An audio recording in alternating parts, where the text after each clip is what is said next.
Now, one side in this campaign has been telling us that the issues of this election are the maintenance of peace and prosperity. The line has been used, we've never had it so good. I won't have to worry about putting gas in my car. I won't have to worry about paying my mortgage. You know, if I help him, he's going to help me.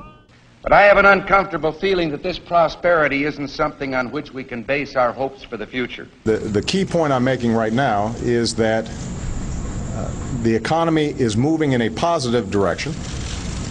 And yet our government continues to spend $17 million a day more than the government takes in. You're telling me we got to go spend money to keep from going bankrupt? The answer is yes, I'm telling you. We've raised our debt limit 3 times in the last 12 months. And now our national debt is 1.5 times bigger than all the combined debts of all the nations of the world. We're going to raise the debt limit.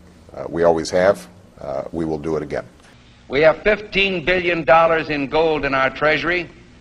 We don't own an ounce. I have been informed that the majority plans to block consideration of this amendment, which is number 1367, regarding the transparency at the Federal Reserve.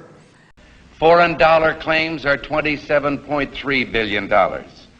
It said that China has now surpassed Japan as the U.S. government's largest creditor, owning at least 10% of all U.S. debt, perhaps as much as $700 billion. And we've just had announced that the dollar of 1939 will now purchase 45 cents in its total value. President Obama is expected to face tough questions over the U.S. decision to pump $600 billion freshly printed dollars into its economy. Now, the move is an attempt to revive the country's finances, but will result in a devaluation of the dollar. We're at war with the most dangerous enemy that has ever faced mankind in his long climb from the swamp to the stars. We've got to give them a stake in creating the kind of world order that I think all of us would like to see.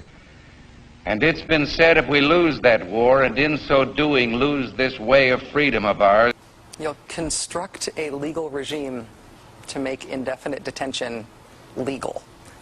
history will record with the greatest astonishment that those who had the most to lose did the least to prevent its happening.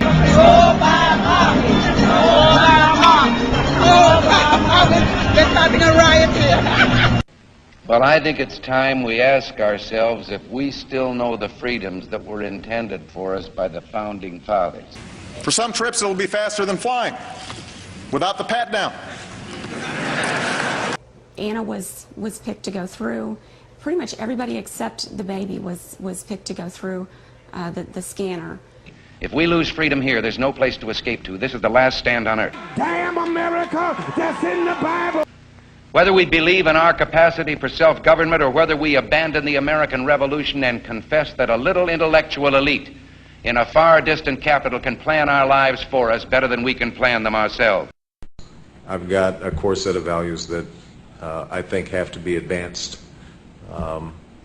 and that my individual salvation depends on our collective salvation. You and I are told increasingly we have to choose between a left or right. Well, I'd like to suggest there is no such thing as a left or right. There's only an up or down. We had an election, and it was about a direction for our country. And regardless of their sincerity, their humanitarian motives, those who would trade our freedom for security have embarked on this downward course. In this vote harvesting time, they use terms like the Great Society, or as we were told a few days ago by the President, we must accept a greater government activity in the affairs of the people. E pluribus unum, out of many, one. In the end, that's what this election is about. Well, the trouble with our liberal friends is not that they're ignorant. It's just that they know so much that isn't so. Over the course of 10 years, it would cost what it would cost us. All right, okay, we're going to. It would cost us about the same as it would cost